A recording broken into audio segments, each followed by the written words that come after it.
أعوذ بالله من الشيطان الرجيم. بسم الله الرحمن الرحيم. إن الذين آمنوا والذين هادوا والصابئون والنصارى من آمن بالله واليوم الآخر وعمل صالحا فلا خوف عليهم ولا هم يحزنون. لقد أخذنا ميثاق بني إسرائيل وأرسلنا إليهم رسلا كلما جاءهم رسول بما لا تهوى أنفسهم فريقا كذبوا وفريقا يقتلون وحسبوا ألا تكون فتنة فعموا وصموا ثم عموا وصموا كثير منهم والله بصير بما يعملون. آمنت بالله صدق الله العظيم. بر انتہائی واجب الاحترام، قابل صد احترام بزرگوں، بھائیوں اور نوجوان ساتھیوں، آج کے درس میں قرآن مجید کتاب حکمت کی سورہ نمبر 5 سورۃ المائدہ کی 3 آیات مبارکہ، آیہ نمبر 69، 70 اور 71، 69 to 71 یہ شامل. یہ جو پہلے آیا ہے آج کے درس میں، یعنی آیہ نمبر 69، بعینی ہی قریب یہی مضمون کی آیت جو ہے وہ سورہ بقرہ میں گزر چکی ہے. آیہ نمبر 62 سورۃ البقرہ 62. اس میں ہے کیا؟ آج کی دنیا کا سب سے بڑا مسئلہ، پوری گلوب کے اوپر جتنے انسان بستے ہیں، ہر ایک انسان کا سب سے بڑا پرابلم اور ایشو کیا ہے؟ آپ سوچ رہے ہوں گے شاید میں کھانے پینے کی بات کرنا چاہتا ہوں، پانی کی قلت کی بات کرنا چاہتا ہوں، جنگوں اور وار کی بات کرنا چاہتا ہوں، کوئی بین الاقوامی تعلقات کی بات کرنا چاہتا ہوں. شاید انسان کا یہ سب سے بڑا مسئلہ ہو. شاید انٹرنیٹ سب گھروں میں نہیں ہے، شاید یہ سب سے بڑا مسئلہ ہے. آپ سوچ رہے ہوں گے شاید میں یہ کہہ رہا ہوں.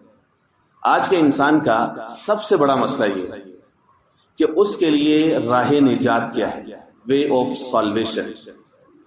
یاد رکھ لیجیے کہ جو بھی انسان اس دنیا میں آ گیا ہے وہ اس دنیا میں آ کر کے قید ہو گیا، امپریزن ہو گیا.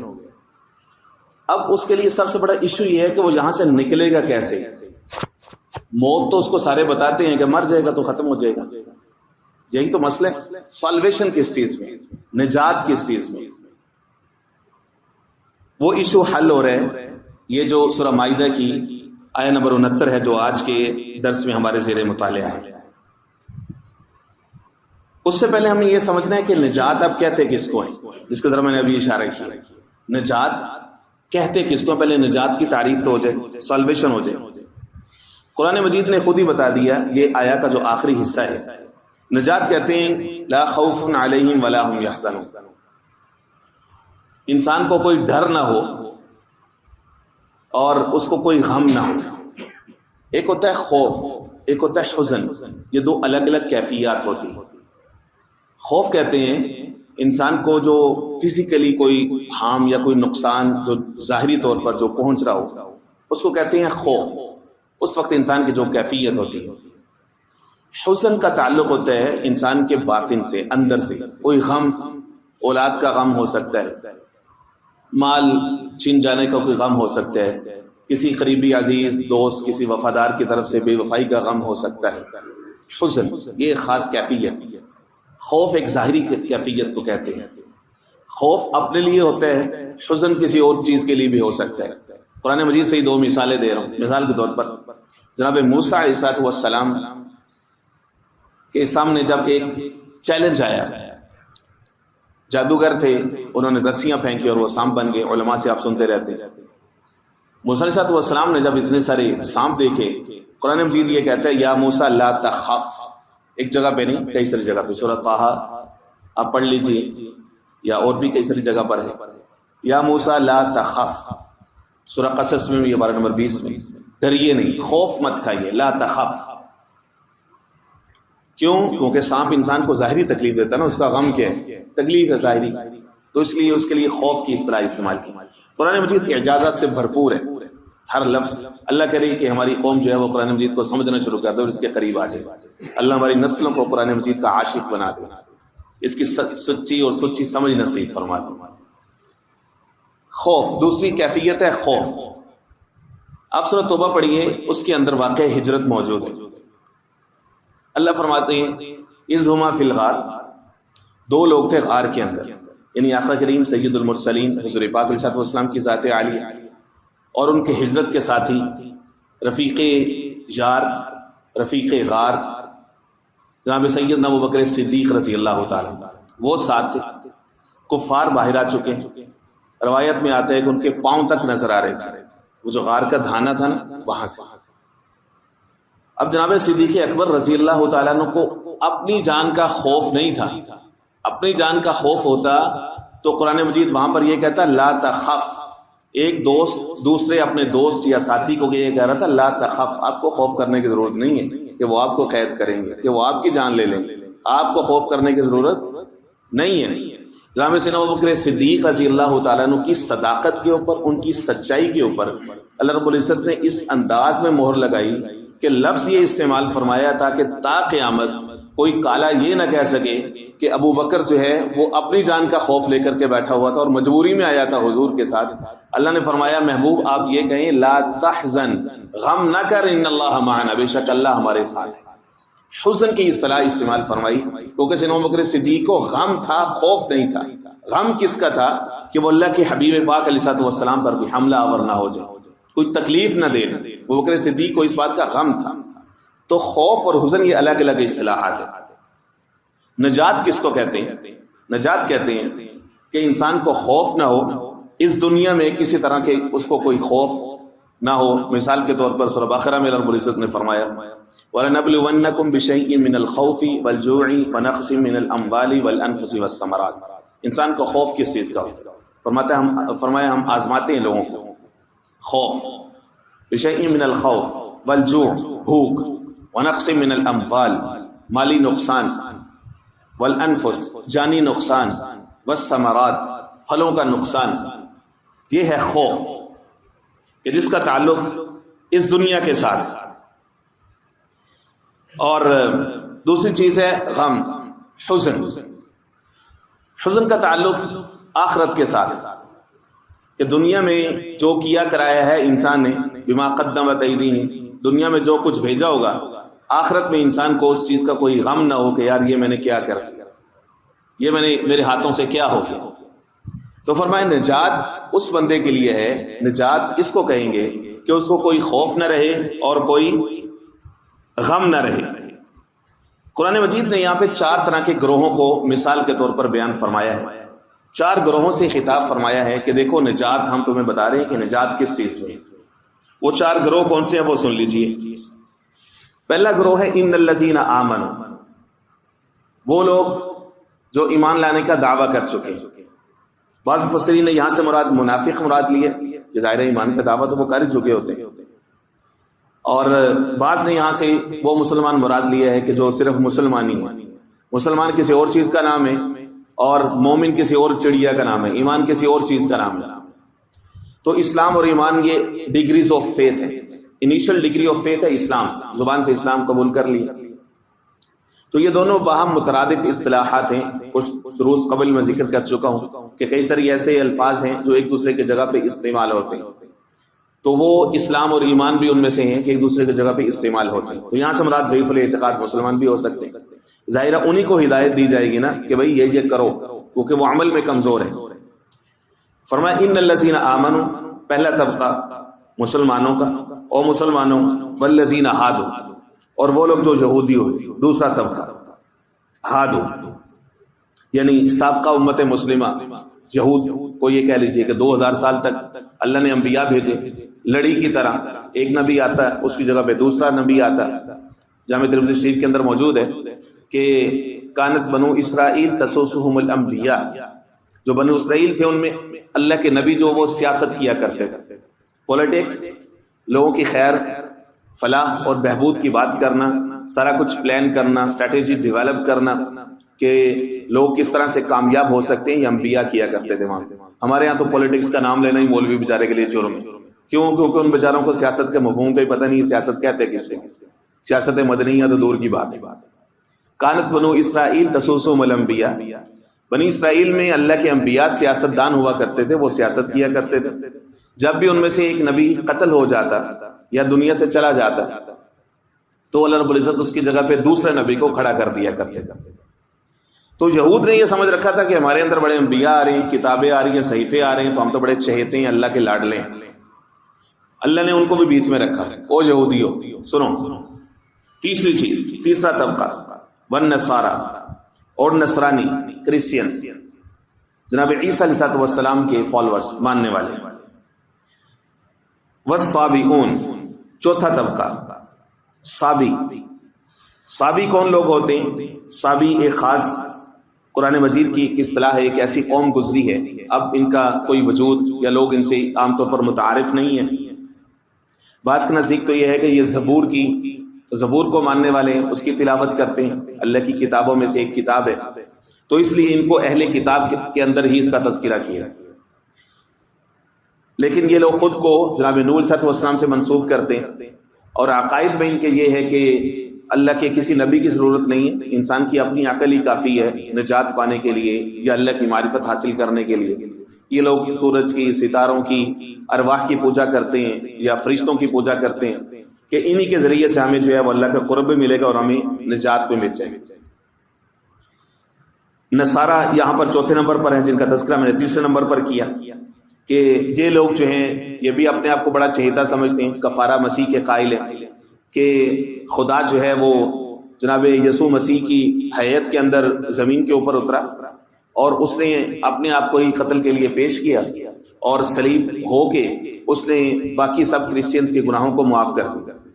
ایک عجیب سا عقیدہ ہے کہ جو آج تک دنیا کا کوئی بھی جو پادری ہے وہ کچھ 6 7 8 سال کا بچہ جو سوال کھڑا کرتا ہے اس کے سامنے اپنے عقیدے کے بارے میں، اس کو کبھی بھی ریشنلی پروو نہیں کر سکا کہ یہ ہوا کیا ہے۔ خدا آیا اور اس نے اپنے آپ کو خود ہی تکلیف دی کہ انسانوں کے گناہ معاف ہو سکے، کوئی لاجک نہیں بنتی، کوئی کنیکشن نہیں ان سب باتوں میں۔ خیر، ان کا یہ عقیدہ ہے کفارہ مسیح۔ اللہ نے ان سب چاروں کو خطاب کر کے فرمایا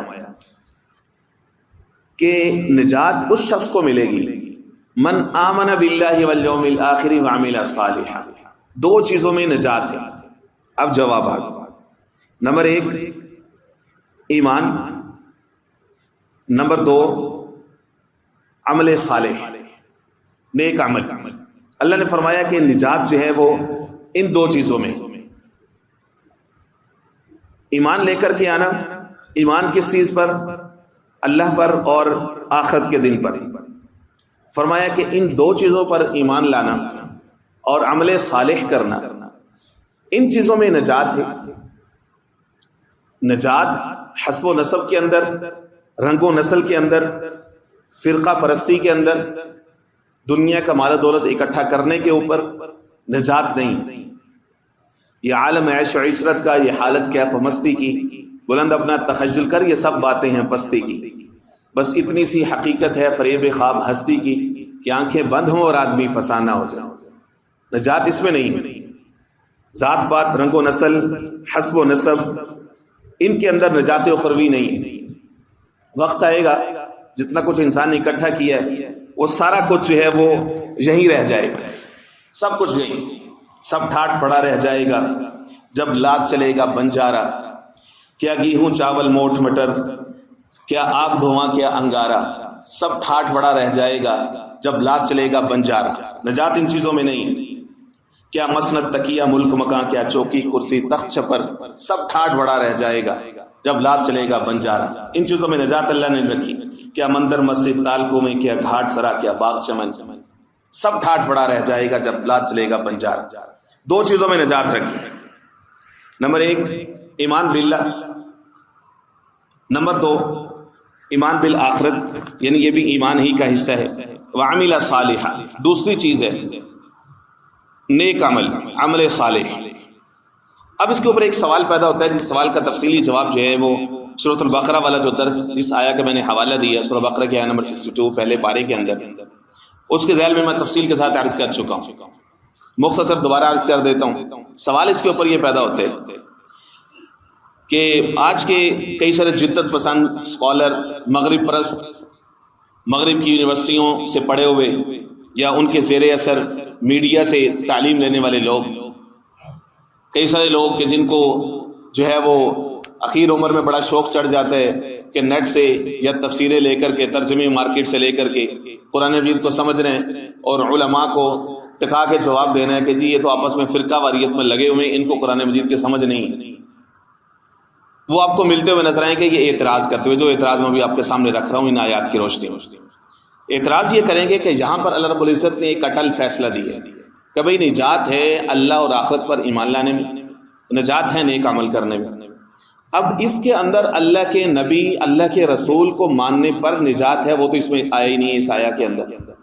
جب وہ نہیں ہے تو اس لیے چاہے یہودی ہو، چاہے عیسائی ہو، چاہے صابی ہو، چاہے کوئی اور کھلا مشرک ہو، اگر وہ اللہ کو مانتا ہے، موت اور آخرت کو مانتا ہے اور نیک عمل کرتا ہے تو اس کو نجات ملے گی، وہ جنت میں جائے گا۔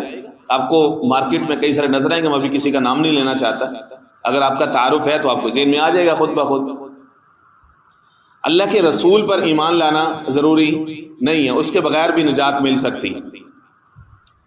سب سے پہلا اس کا جواب یہ ہے کہ اللہ کی بندو، بات جب عقیدے کی ہوتی ہے، بات جب نجات کے جو انسانوں کا سب سے بڑا مسئلہ ہے اس کی ہو رہی ہے، تو ایک آیا کو لے کر کے فیصلہ نہیں ہوتا۔ عقیدہ جو ڈیولپ ہوتا ہے وہ ایک آیا کی بنیاد پر نہیں ہوتا ہے، اس سے متعلقہ قرآن مجید کے اندر، سنت رسول اللہ کے اندر جتنے مقامات ہیں ان سب کو رکھیں گے، ان سب کو رکھیں گے۔ قرون اولا جو سب سے پہلے مسلمان ہیں ان سب کو رکھیں گے، پوری ہیرارکی چلی آ رہی ہے، ان سب کو سامنے رکھ کر کے پھر ایک عقیدہ سامنے آتا ہے۔ نہ یہ کہ ایک آیا میں، اب ہر ایک آیا میں تفصیل کے ساتھ ہر ایک لفظ تو بیان نہیں ہو سکتا، ہر ایک عقیدہ تو بیان نہیں ہو سکتا، کئی ساری چیزیں انڈرسٹوڈ ہوتی ہیں۔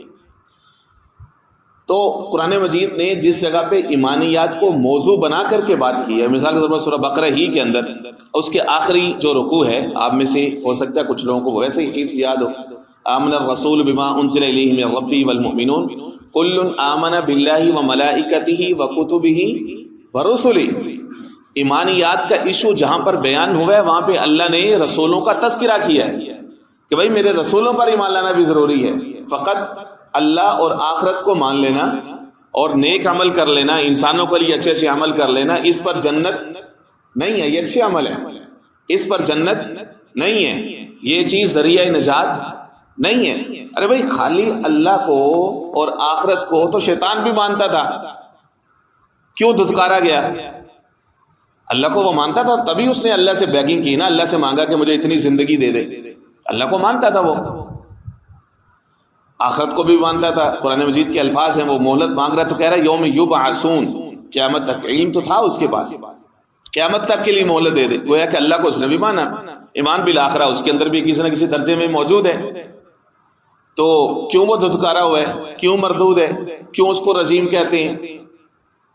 تو ایمان بالرسول کے بغیر ایمان ہے ہی نہیں۔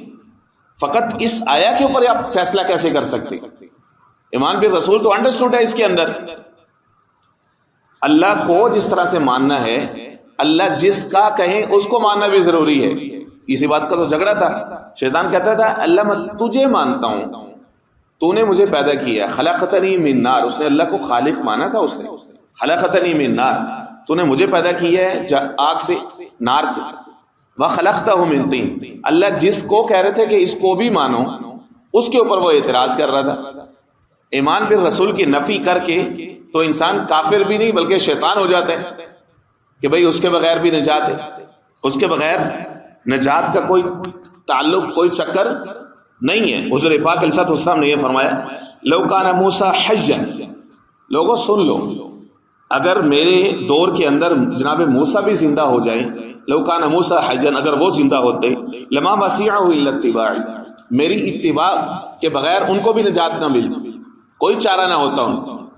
جناب عیسیٰ علیہ السلام کے بارے میں پوری امت مسلمہ کا 1400 سال کا متفقہ عقیدہ ہے، اس کا منکر بھی کافر ہے، علماء کا فتویٰ اس کے اوپر، وہ عقیدہ ہے حیات عیسیٰ کا، نزول عیسیٰ کا، زندہ آسمانوں پر اٹھائے گئے جناب عیسیٰ، دوبارہ آئیں گے، اپنی طبی عمر جو اللہ کی طرف سے ان کو ملی ہے، ودیت ہوئی ہے، 33 سال کی عمر میں اٹھائے گئے ہیں، دوبارہ آئیں گے اور شادی ہوگی، بچے ہوں گے، پہلے کمارے تھے، اپنی طبی عمر پوری کریں گے، جہاد کریں گے، دجال کو قتل کریں گے، وہ ساری آگے تفصیل کے ساتھ جو روایت موجود ہے، وہ بھی جب آئیں گے تو اس وقت وہ کھل کھلا کے کہیں گے، امام مہدی علیہ السلام مصلی پہ بڑھ چکے ہوں گے، عصر کا وقت ہوگا، آگے بڑھ چکے ہیں، دمشق جو شام کا دارالحکومت ہے اس کے سفید مینارے والی مسجد ہے جامع مسجد، وہاں پر امام مہدی علیہ السلام امامت کے لیے آگے بڑھ چکے ہیں، اقامت ہو چکی ہے، جناب عیسیٰ علیہ السلام کے نزول کا اعلان ہوگا، ترمذی شریف کی حدیث ہے، اعلان ہوگا، سیڑھی لگائی جائے گی، اس مینار سے وہ نیچے اتریں گے،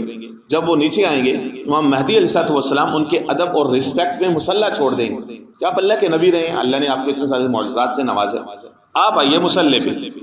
جناب عیسیٰ علیہ السلام اس وقت یہ جواب دیں گے کہ میں پہلی نماز مصلی پہ نہیں پڑھاؤں گا، میں پہلی نماز آخری نبی کے امتی کے پیچھے پڑھنا چاہتا ہوں تاکہ لوگوں کو یہ پتہ چل سکے کہ اب میں نبی بن کر کے نہیں آیا، اب میں امتی بن کر کے آیا۔ حضور پاک علیہ السلام کی ختم نبوت کے اوپر یہ بھی دلیل ہے کہ جناب عیسیٰ علیہ السلام بھی اس حیثیت میں اب آ رہے ہیں۔ تو ایمان بالرسول کی نفی کسی صورت میں ممکن نہیں ہے، ورنہ تو حضور پاک علیہ السلام کی بعثت کا مقصد کیا ہے؟ ایمان باللہ تو پہلے انبیاء بھی کر چکے ہیں، ایمان بالآخرت پہلے نبی بھی کر چکے ہیں، لوگوں کو اس کا پتہ ہے، عمل صالح جو شخص اچھا کرے گا اس کو اچھا ملے گا، یہ لوگوں کو پہلے سے موجود ہے۔ حضور کی بعثت کا مقصد کیا ہے؟ وہ ساری تبلیغ، وہ ساری دعوت، وہ حضور پاک علیہ السلام کے سارے اسفار، حضور کا سارا جہاد، صحابہ کی ساری قربانیاں، ان کی ساری شہادتیں، وہ سارا جوہد، وہ سب بے ایمان ہے۔ کیوں کر رہے تھے وہ؟ ایمان باللہ تو پہلے موجود ہے، ایمان بالآخرت لوگوں کے اندر موجود ہے، عمل صالح لوگوں کے اندر موجود ہے۔ عمل صالح کے لیے بنیادی طور پر تو ہر انسان کی عقل ہے، اس کو پتہ ہے جیسی کرنی ویسی بھرنی، نہیں مانتا تو کر کے دے، اس کو پتہ ہے کہ کر بھلا ہو بھلا، انت بھلے کا بھلا، ہر مذہب کو پتہ ہے کہ بھائی اچھائی کرو، خالی اچھائی باعث نجات نہیں ہے جب تک کہ ایمان اور عقیدہ درست نہ ہو، وہ جڑ ہے، وہ بنیاد ہے، عمل جو ہے وہ اس کی شاخیں ہیں، اس کے پھل ہیں، کہ عقیدے کا ٹھیک ہونا ضروری ہے، اس کے اندر اگر ایمان بالرسول نہیں، انڈرسٹوڈ سی بات، جو رسول آ کر کے تمہیں یہ آیات بتا رہا ہے اس پر ایمان لانا ضروری نہیں ہے، عجیب بات ہے، مضحکہ خیز بات ہے۔ تو اللہ اور اس کے رسول کے ساتھ وفاداری، ان کے اوپر ایمان لے کر کے آنا، اور وہ بھی غیر مشروع، اور نہ صرف محبت کا اظہار کرنا بلکہ ان کے احکام اور ان کی سنتوں کو اپنا مقصد حیات بنانا، یہ چیز باعث نجات ہے، یہ واضح طور پر فرما دی۔ اور آگے مثال دے رہے ہیں اب آیہ نمبر 70 کے اندر، لقد اخذنا میثاق بنی اسرائیل، اے امت مسلمہ، اے مسلمانوں یاد رکھو، فرمایا کہ ہم نے وعدہ لیا تھا بنی اسرائیل سے بھی، میثاق لیا تھا ہم نے کہ وہ اپنے جو انبیاء آ رہے ہیں، جو رسول آ رہے ہیں، ان کی اطاعت اور پیروی کریں۔ وَأَرْسَلْنَا إِلَيْهِمْ رُسُلًا، اور ہم نے ان کی طرف بھیجے رسول۔ یہاں پر جو رسول ہے اس کے اندر انبیاء بھی شامل ہے، نبی اور رسول کا فرق 2 دروس قبل جو ہے وہ گزر چکے۔ بنی اسرائیل کی طرف آتے رہے اللہ کے انبیاء رسول، پے در پہ آتے رہے۔ کلما جاءہم رسول بما لا تہوی انفسہم، جب بھی ان کے پاس اللہ کا پیغمبر آتا، بما لا تہوی انفسہم، وہ ایسی بات کرتا جو ان کے نفسوں کے خلاف تھی۔ فریقا کذبوا و فریقا یقتلون، ایک پیغمبروں کی ایک جماعت کو، ایک انبیاء کی ایک جماعت کو وہ جھٹلاتے تھے اور ایک جماعت کو وہ قتل کرتے تھے۔ نبی اور رسول کے فرق میں بات آپ کے سامنے رکھ چکا ہوں کہ جو نبی ہوتا ہے اس کو تو قتل کر سکتے ہیں لوگ، لیکن جو رسول ہوتا ہے، رسول کا سٹیٹس بہت اسپیشل ہوتا ہے، اس کے سیکیورٹی پروٹوکولز ہوتے ہیں۔ اللہ کسی مخلوق کو الاؤ نہیں کرتے کہ اس کے رسول کو وہ کوئی قتل کر سکے، تو اس لیے جہاں پر بھی قتل کا تذکرہ ہوگا تو وہاں پہ اگرچہ لفظ رسول یا رسول کا ہو لیکن ترجمہ وہاں پر انبیاء یا نبی کا ہوگا۔ وہاں پر رسول کا جو سٹیٹس ہے، جو آفیشیل جو اس کا مقام اور منصب ہے، وہ وہاں پہ مراد نہیں ہوگا، کیونکہ اللہ کے جو رسول ہیں ان کو کوئی قتل نہیں کر سکتا۔ اس لیے جناب عیسیٰ علیہ السلام اللہ کے رسول تھے، جناب موسیٰ اللہ کے رسول تھے، شدید مخالفت کے باوجود قتل نہیں ہو سکتا۔ آخر کریم سید المرسلین حضور پاک علیہ السلام کے اوپر 23 سال کا جو عرصہ ہے دعوت کا، تبلیغ کا، جہاد کا، 23 سال کے عرصے میں 17 اٹیمپٹس ہوئی ہیں کفار یہود و نصارہ کی طرف سے قتل کی، 17 دفعہ. اور اللہ نے وعدہ کیا، یہ جو کل کے درس میں آیا گزر چکی ہے نمبر 67، کہ اللہ نے فرمایا واللہ یعصمک من الناس، اللہ آپ کو لوگوں سے محفوظ رکھیں گے. حضور صلی اللہ علیہ وسلم کے جتنے گارڈ تھے جو سیکیورٹی پر مامور تھے، جو رضامندی کے ساتھ خدمت سر انجام دیتے تھے سفر و حضر میں، حضور نے سب کو منع کر دیا کہ بھائی ٹھیک ہے آپ آرام سے رہیں، آپ آرام کریں، اور میری حفاظت کا اللہ نے خود واضح طور پر فرما دیا کہ ہم آپ کو لوگوں سے محفوظ رکھیں. اور اللہ نے محفوظ رکھا، یہ حضور کا معجزہ ہے. تو رسول جو ہے وہ قتل نہیں ہوتی. سارے اسباب جمع ہوئے جس کو کہتے ہیں شہادت. جو اللہ کے راستے میں قتل ہوتا ہے اس کو کہتے ہیں شہید. شہادت کے جتنے اسباب ہیں وہ سارے اکٹھے ہوئے. کل خطبہ جمعہ میں عرض کر چکا ہوں، غزوہ احد کے اندر اس کی حیت ساری بنی. شہادت کی حیت سب سے پہلے یہ ہوتی ہے کہ دشمن حملہ کرے، میدان جہاد ہو، ہتھیار سے حملہ کرے، زخمی کرے، خون نکلے، غشی طاری ہو. یہ 5 شرطیں ساری کی ساری احد کے اندر پوری ہو چکی تھی. جو مکمل شہادت ہے اس کی صرف افواہ اڑی تھی لیکن ہوئی نہیں تھی. اللہ رب العزت نے اپنے محبوب کو جو اعزاز شہادت ہے، جو کہ انسانوں کا اعزاز میں سے سب سے بڑا اعزاز ہے کہ اللہ کے راستے میں اپنی جان قربان کر دیں، اللہ نے اپنے محبوب کی جھولی میں حضور کے نواسے کی قربانی لے کر کے وہ بھی ڈال دی، تاکہ کوئی اعزاز ایسا نہ رہے جو خانوادہ رسول میں اور حضور کے گھرانے میں نہ رہے. تو اللہ کے رسول بھی اپنی جگہ پہ محفوظ رہے کہ ذات نبوت، ذات رسالت محفوظ رہی. اللہ کا وعدہ بھی اپنی جگہ پہ برقرار رہا. فرمایا کہ بنی اسرائیل کے لوگ کیا تھے، اپنی خواہش کے خلاف بات نہیں سنتے تھے. یہ آئینہ ہے ہمارے لیے. یہ بنی اسرائیل کے بارے میں جو باتیں ہوتی نا یہود و نصارہ کے بارے میں کہ وہ ایسے تھے، وہ نبیوں کا انکار کرتے تھے، جھٹلاتے تھے، قتل کرتے تھے، یہ محض مزہ لینے کے لیے نہیں ہے کہ ہم سنیں مزہ لیں یار کتنے برے لوگ تھے، کتنے گندے لوگ تھے، کتنے نالائق لوگ تھے، کتنے بدکار اور فاسق لوگ تھے. یہ مزے لینے کے لیے نہیں ہے. ہم تو لاڈلے ہیں، ہم جناب امت محمد علیہ السلام سے تعلق رکھتے ہیں. یہ کتنے گندے لوگ تھے. نا نا نا نا نا، یہ عبرت کا سامان ہے ہمارے لیے، یہ ہمیں بتانے کے لیے. اس لیے اللہ نے سب سے پہلے ان الذین آمنوا رکھا اس سے پہلے کہ بھائی تم اس وقت آخری امت ہو. کنتم خیر امت اخرجت للناس، تمہاری کچھ ذمہ داری ہیں. کھڑے ہو جاؤ، اسٹینڈ اپ، کھڑے ہو جاؤ. آپ جو تمہارا منصب ہے نا، جو تمہیں ذمہ داری دی گئی ہے، اس کے لیے اب تمہیں جوہد اٹھانا ہے، محنت کرنی ہے تمہیں اب اس کے لیے. یہ نہیں ہے کہ جو چیز نفس کے خلاف چلی جائے، جہاں پر تمہارا مال کا نقصان ہو رہا ہو، جان کا نقصان ہو رہا ہو، وقت کا نقصان ہو رہا ہو، کاروبار بزنس کا نقصان ہو رہا ہو، رشتے کمزور پڑ رہے ہو، تم جو مخالفت شروع کر دو. یار یہ کیا ہے، یہ کیا مذہب ہے، یہ کیا اسلام ہے، اس میں تو کمفرٹس ہی نہیں ہے یار، اس میں انجوائے نہیں ہے، اس میں لیجر نہیں ہے، اس میں فرصت نہیں ہے. عجیب کام ہے کیونکہ اسلام تو 24/7 آورس کی ڈیوٹی کا نام ہے. کسی اسلام میں کوئی چھٹی نہیں ہے. چھٹی ہوتی تو اللہ سب سے پہلے نماز کی چھٹی دیتا ہے کہ بھائی ٹھیک ہے آج سنڈے ہے، جاؤ گو انجوائے، جاؤ پارکس میں جاؤ، پارٹی شارٹی کرو اور کوئی باربیکیو پریپیئر کرو اور جاؤ موج کرو. آج کے دن چھٹی ہے. اسلام میں کوئی چھٹی نہیں ہے بھائی. 5 نمازیں روزانہ فرض ہے تو کوئی چھٹی نہیں ہے. جو یہود تھے اللہ ان کا مثال سامنے رکھ رہے ہیں کہ جب بھی خواہش کے خلاف کام ہوتا تھا، ہمارے ہاں بھی ایسا ہی ہے. جب بھی کوئی مسئلہ، کوئی فتویٰ، کوئی حکم نفس کے خلاف آ جائے نا، تو ہم کیا کرتے ہیں؟ ہم کیا کرتے ہیں کہ شریعت کو اپنے نفس کی مرضی کے مطابق چلانے کی کوشش کرتے ہیں. نہ یہ کہ اپنے نفس کو شریعت کی مرضی کے مطابق چلائیں. نفس پہ چوٹ پڑتی ہے نا تو پھر بڑا مشکل ہوتا ہے. لوگ کیا کرتے ہیں، میں آپ کو بتا دیتا ہوں لوگ کیا کرتے ہیں. جب نفس کے خلاف بات آتی ہے نا تو لوگ مولوی بھی افواہ شروع کر دیتے ہیں. یہ مولوی ایسے ہیں، یہ لڑاتے ہیں، یہ ایسے ہیں، ان کو مسئلے کا پتہ ہی نہیں ہوتا، ان کو نہیں پتا، انہوں نے ایسے ہی یہ سارا فساد کیا تھا مولویوں کا. لوگوں کی زبان پہ آپ کو عام ملے. یہ لوگ، ان کو اصل غصہ اللہ اور اس کے رسول پہ ہوتا ہے. یاد رکھ لیجیے، اصل غصہ قرآن و سنت پہ ہے. ان کو اصل غصہ قرآن کے احکام کے اوپر ہے.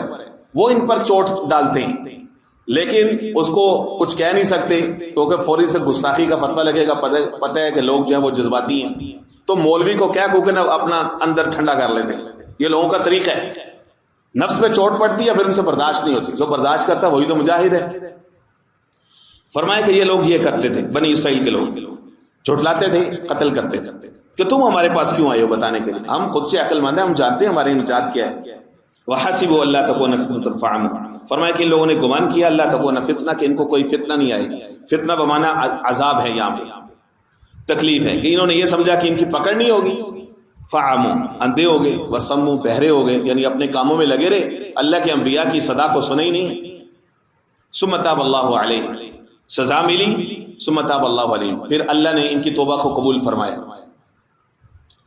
ثم عمو، پھر اندھے ہو گئے، وصموا، بہرے ہو گئے. ان کے اوپر 2 دفعہ جو اللہ نے ان کے اوپر بہت بڑی پکڑ ڈالی بنی اسرائیل یہود کے اوپر، اس کا تذکرہ سورہ بنی اسرائیل کے نمبر 6، 7، 8 میں تفصیل سے آئے گا، 15ویں پارے کے اندر. پہلی دفعہ پکڑے گئے، پھر توبہ قبول ہوئی، پھر دوسری دفعہ پکڑے گئے، پھر اللہ نے ان کو ہمیشہ گلے سے اتار دیا. کثیر منہم، ان میں سے اکثر و بیشتر ایسے ہی ہیں، اندھے اور بہرے ہو گئے حق سے. واللہ بصیر بما یعملون، فرمایا اللہ دیکھ رہا ہے جو لوگ یہ عمل کر رہے ہیں. رب العزت سمجھ نصیب فرمائے.